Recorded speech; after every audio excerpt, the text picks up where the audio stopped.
3 minutes. Madame la députée de Saint-Hyacinthe. Merci, Monsieur le Président. Bonjour.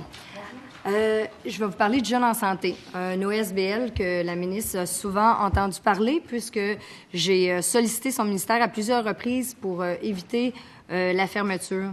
C'est un organisme qui mobilise des partenaires locaux pour inciter 6 000 jeunes à adopter un mode de vie sain et actif.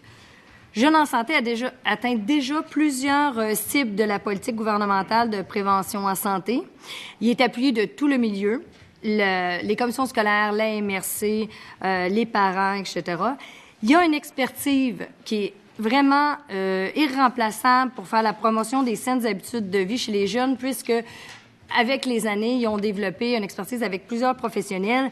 Dans votre politique gouvernementale, vous mentionnez que le gouvernement a mis sur la prévention de la santé, et je vous l'ai entendu dire pas plus tard qu'il y a quelques secondes, et l'importance d'agir en amont. C'est exactement ce qu'ils font Jeunes en santé.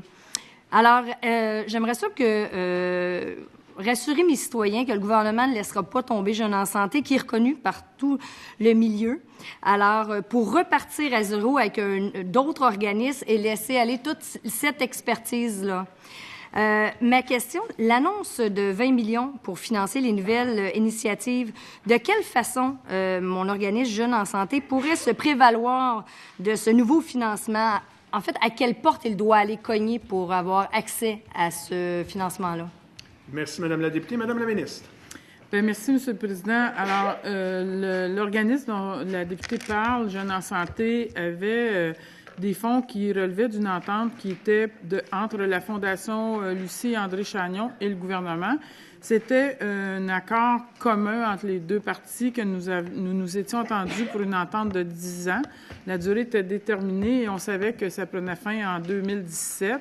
Il a toujours été convenu par le réseau que les organismes qui bénéficiaient des sommes et que le soutien qu'accordait Québec en forme était temporaire. Ça a toujours été clair. Alors, il y a des équipes régionales qui ont travaillé sur l'élaboration des plans de pérennité. C'est sûr que pour certains organismes, j'entends très bien la demande de la députée, mais vous savez, c'est pas le seul organisme qui avait des subventions qui arrivaient de Québec en forme.